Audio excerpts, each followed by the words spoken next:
बिस्मिल्लाहिर्रहमानिर्रहीम। अस्सलाम वालेकुम नाज़रीन, आप यूट्यूब चैनल देख रहे हैं। मैं इमरान खान हूँ। सबसे पहले जो इमरान खान साहब का ट्वीट है, ये बड़े लंबे अरसे के बाद इतना तफसीली ट्वीट इमरान खान साहब का बाहर आया।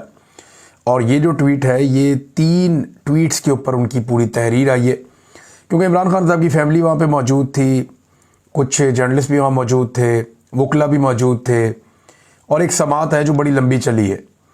अब उस समात में इमरान खान साहब ने जो जो बातें की, वो सारी फिर रिपोर्ट की गई उनके ट्विटर अकाउंट के ज़रिए से। इमरान खान साहब ने जो ट्वीट किया, ये बड़ा इंपॉर्टेंट है। इसमें बहुत सारी अहम चीज़ें हैं और कुछ अहम हदायत भी हैं जो इमरान खान साहब ने दी हैं, और ये उन्हें बड़े अरसे के बाद मौका मिला कि वो इतनी तफसील के साथ बात करें। रात गए ये ट्वीट जो है, ये मंजर आम पे आए। इसके 3 हिस्से हैं, क्योंकि एक मरतबा में इतनी लंबी तहरीर लिखी नहीं जा सकती ट्विटर पर।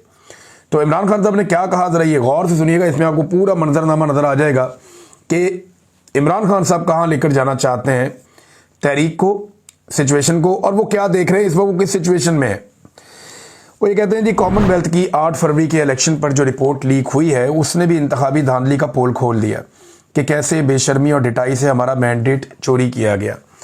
कॉमनवेल्थ के मुताबिक ये रिपोर्ट पहले ही सरकारी सतह पर हुकूमत पाकिस्तान को दे दी गई थी, मगर यहाँ सिकंदर सुल्तान राजा जैसे बेज़मीर लोग हैं जिन्होंने इंतखाबी चोरी की सहूलतकारी समेत उस पर पर्दा डालने में भी भरपूर किरदार अदा किया। पाकिस्तान में वोट चोरी का कानून सख्त है और ऐसा करने पर आर्टिकल 6 का नफाज होता है। याद रखें, गद्दारी का मुकदमा है ये, और गद्दारी की सज़ा पाकिस्तान के अंदर फिर वो आप जानते हैं, ये हाई ट्रेजन केस है, बड़ा केस है, आर्टिकल 6। लेकिन मुल्क में इस वक्त आसिम ला के सिवा सब कानून ख़त्म हो चुके हैं। यहाँ पर लियाकत चट्टा जैसे लोग काबिल तहसीन हैं जिन्होंने अपने ओहदे पर ज़मीर की आवाज़ को तरजीह दी। इस चोरी के बाद अवाम का कत्लेआम किया गया और 26वीं आइनी तरमीम की गई। इस तरमीम के ख़िलाफ़ भी जिन जजेस ने आवाज़ बुलंद की, वो तारीफ़ के काबिल हैं। धांधली पर कायम हुकूमत को कानूनी तौर पर कबूल करने का वक्त अब ख़त्म हो चुका है, इसीलिए सेनेट और पार्लिमानी कमेटियों से इस्तीफ़े दे दिए गए हैं। अपने अरकान पार्लियामेंट को पैगाम देना चाहता हूं कि मुल्क में नाफिज आसिम लॉ से बिल्कुल ना घबराएं, ना ही जेल से घबराएं। एक फ़र्द वाहिद अपने इक़्तिदार की हवस को पूरा करने की खातिर आपको दबाना चाहता है। आप जितना इनसे डरेंगे, ये उतना ही आपको दबाएंगे। आप हक पर हैं और हक और सच इंसान को बहादुर बनाता है और हक की ही फतह होती है।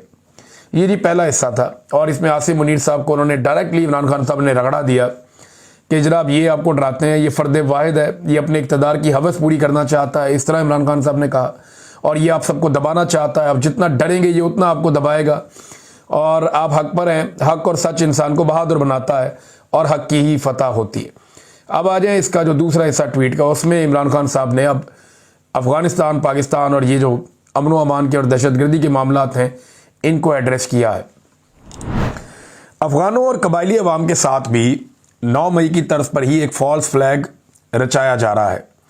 जब से आसिम मुनीर को चार्ज मिला है, अफगानिस्तान के साथ ताल्लुकात जानबूझकर बिगाड़े जा रहे हैं और उन्हें मुसलसल पाकिस्तान से जंग शुरू करने पर उकसाया जा रहा है, ताकि मौजूदा अफगान हुकूमत की मुखालिफ लॉबी को खुश किया जा सके और मगरिब के सामने एक निजात दहिंदा बनने की कोशिश की जाए।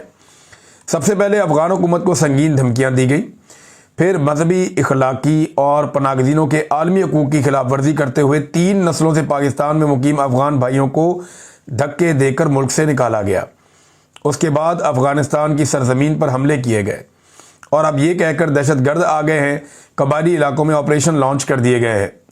इन पॉलिसियों की वजह से हर जानिब हमारे ही लोग शहीद हो रहे हैं।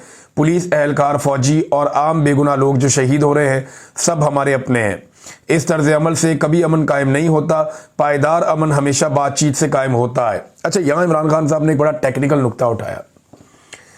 पाकिस्तान में तो दहशतगर्दी होती है ना, तो ये सारे लोग या जो भी टाउट हैं एस्टेब्लिशमेंट के या मौजूदा रजीम के जो सहूलतकार हैं या जो बेनिफिशरी हैं, वो सारे या मिलिट्री एस्टेब्लिशमेंट के लोग, ये कुछ चंद लोग ही हैं। सारी फौज तो ऐसे नहीं सोचती। ये चंद लोग हैं, वो ये प्रोपेगेंडा करते हैं, बयानियाँ बनाते हैं कि देखो ना इमरान खान बात करता है अफगानिस्तान के हक में, देखो ना इमरान खान बात करता है बातचीत की, ये देखो ये कत्लेआम हो रहा है। इमरान खान साहब ने इसका तोड़ दिया कि ये कत्लेआम हो ही इसलिए रहा है कि आप बातचीत नहीं कर रहे। अल्टीमेटली आपको बातचीत करनी पड़ेगी, जितनी मर्जी आप लड़ाई करें। यूक्रेन और रशिया की लड़ाई को गुज़िश्ता 3.5 साल से लगी हुई है। एक दिन आएगा वो बैठेंगे और बातचीत करेंगे, मसला हल हो जाएगा। ये मसले जो है वो टेबल पे ही हल होते हैं। ये मुमकिन नहीं है कि आप टेबल के बगैर मसला हल कर दें। आपको अफगानिस्तान फतह नहीं करना और उन्होंने पाकिस्तान फतह नहीं करना। तो इमरान खान साहब ने कहा कि जो पायदार अमन बातचीत से ही होता है। अब अफगानिस्तान और कबायली इलाकों में अमन के क़याम के लिए 3 फरीकों को साथ लेकर चलना नागुज़ीर है। सबसे पहले पाकिस्तान के कबायली इलाकों की अवाम, दूसरे अफगान हुकूमत और तीसरे अफगानिस्तान की अवाम। यानी जो कबायली लोग हैं उनको, जो अफगान लोग हैं उनको, और जो हुकूमत है अफगानिस्तान की उसको आपको लेना पड़ेगा ऑन बोर्ड। इन तीनों फ्रीकैन की मदद के बगैर कोई कामयाब ऑपरेशन या कोई पायदार हल नहीं हो सकता। खैबर पख्तूनख्वा में कुछ करने की कोशिश है, जो कुछ करने की कोशिश है वो सिर्फ तहरीक इंसाफ की हुकूमत को गैर मकबूल करने के लिए है। मिलिट्री ऑपरेशन से दहशतगर्दी मजीद बढ़ेगी और जब पुलिस इस बढ़ती हुई दहशतगर्दी को कंट्रोल करने में लगेगी तो गवर्नेंस और अमन व अमान का बेड़ा गर्क हो जाएगा। ऐसी ही पॉलिसी ANP के दौर में भी अपनाई गई थी। खैबर पख्तूनख्वा के तमाम MPAs, MNAs और सेनेटर्स वज़ीर आला के साथ बैठकर वहाँ के मसाइल का जल्द अज जल्द हल निकालें। खसूसी तौर पर जिन इलाकों में सैलाब आया है वहाँ अमन कायम रखने के लिए खसूसी इक़दाम किए जाएँ।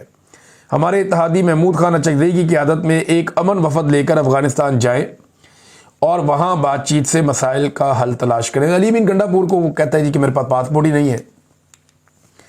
वैसे कहानियाँ बहुत अजीब हैं गंडापुर साहब की। आज तक उन्होंने जो कहानियाँ सुनाई पाकिस्तान की तारीख में कोई सियासतदान ऐसी कहानियाँ नहीं सुना सका।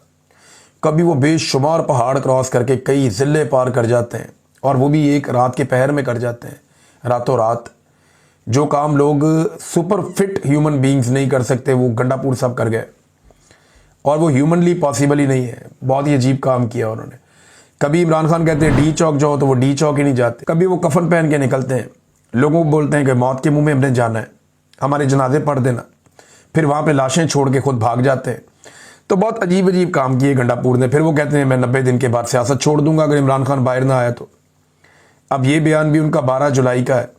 12 अगस्त 12 सितंबर 2 महीने और 2 दिन तो गुजर गए और 2 महीने और तीसरा दिन अब जारी है।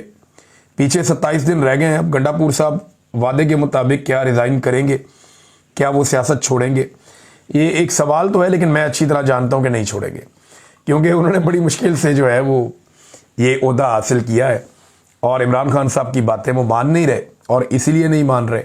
यानी वो कहते हैं मेरी इमरान खान से मुलाकात नहीं होने दी जाती। अंदाज़ा करें आप, क्या कोई वज़ीर आला इतना बेबस हो सकता है? कभी हमने तारीख में सोचा भी नहीं, सुना भी नहीं, लेकिन यहाँ पे हम देख रहे हैं बहुत अजीब अजीब चीज़ें हम देख रहे हैं। जी मेरा पासपोर्ट नहीं है मेरे पास, ये भी बहुत अजीब चीज़ है। जी मैं अफगानिस्तान नहीं जा सकता। तो इमरान खान साहब ने कहा अचकज़ई साहब को भेजें, लेकिन अचकज़ई साहब जो हैं वो जो अफगानिस्तान में तालिबान हुकूमत है उसके वो इतने हामी नहीं हैं। लेकिन यह है कि अगर तालिबान और अचकज़ई साहब चाहें तो वो बैठ कर बात कर सकते हैं।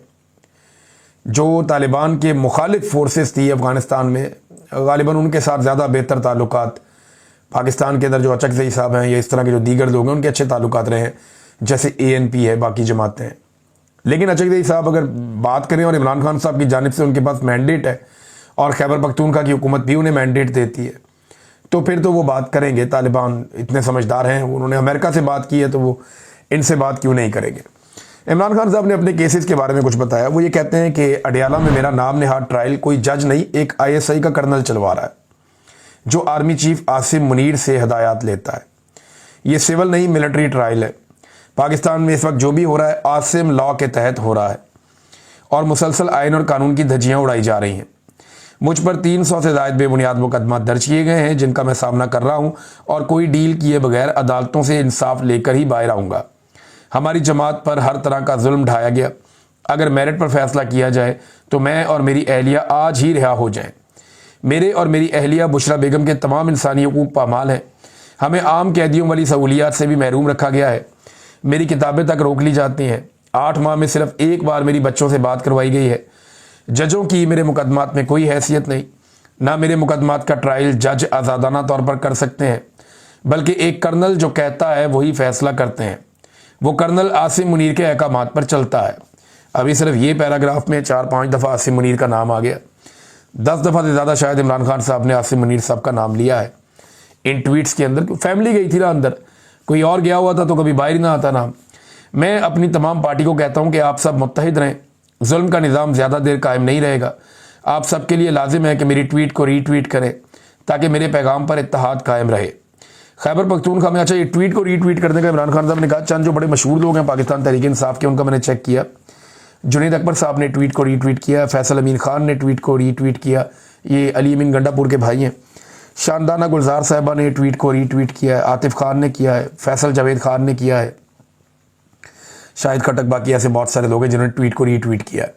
जिन्होंने नहीं किया उनमें सलमान अकरम राजा साहब हैं, बैरिस्टर गौर साहब हैं, शेर अफजल मरवत साहब इमरान खान साहब के अभी भी वफादार साथी होने के दावेदार हैं, उन्होंने भी नहीं किया। शहरयार अफरीदी साहब ने ट्वीट को रीट्वीट नहीं किया। अली मोहम्मद खान साहब है, दीगर बहुत सारे और लोग भी हैं, ये लंबी लिस्ट है जिन्होंने ट्वीट को रीट्वीट नहीं किया इमरान खान साहब की वाज़ेह हदायत के बावजूद।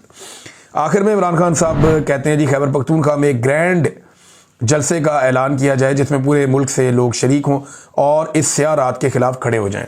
पूरे मुल्क से इमरान खान साहब ने बुलाया पाकिस्तान तहरीक इंसाफ के लोगों को कि वो पहुंचे खैबर पख्तूनख्वा में। जो तारीख उसके लिए आई है वो हफ्ते का रोज़ होगा और 27 तारीख होगी, जो अब तक तारीख सामने आई है। पाकिस्तान तहरीक इंसाफ ने इसका ऐलान भी कर दिया है।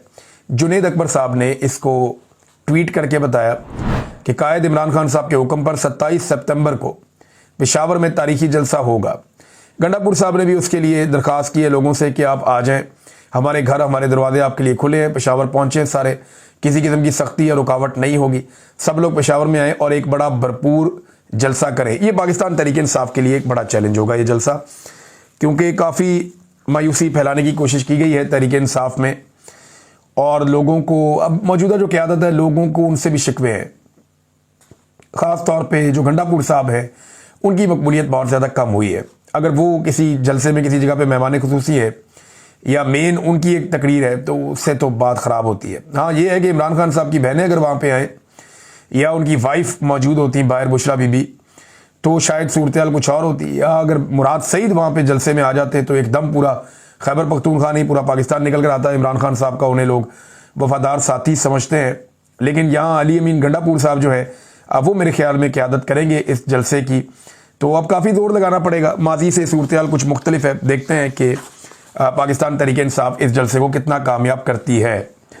नाज़रीन एक और मेरे पास खबर है, ये इंपॉर्टेंट है। ईमान मज़ारी साहिबा ने एक दरख्वास्त दी थी, आपको याद होगा मैंने आपको बताया भी था, और वो दरख्वास्त थी हरासमेंट कमेटी को उन्होंने दी थी कि मुझे अदालत में जो मेरे काम करने की जगह है वहाँ पे chief justice Islamabad high court जनाब सरफराज डोगर साहब ने मुझे हरास किया है।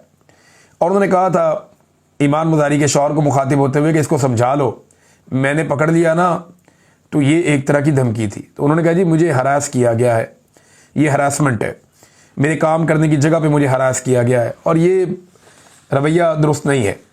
उसके बाद उन्होंने एक दरख्वास्त दी, वो दरख्वास्त जो है वो चली गई जो हरासमेंट कमेटी है उसके पास, और जो हरासमेंट कमेटी है उसके पास जब दरख्वास्त गई तो हरासमेंट कमेटी ही तब्दील हो गई। ये जो था ना ये बड़ी ब्रेकिंग न्यूज़ है और आपको यहाँ से अंदाज़ा हो जाएगा कि पाकिस्तान का निज़ाम चल कैसे रहा है।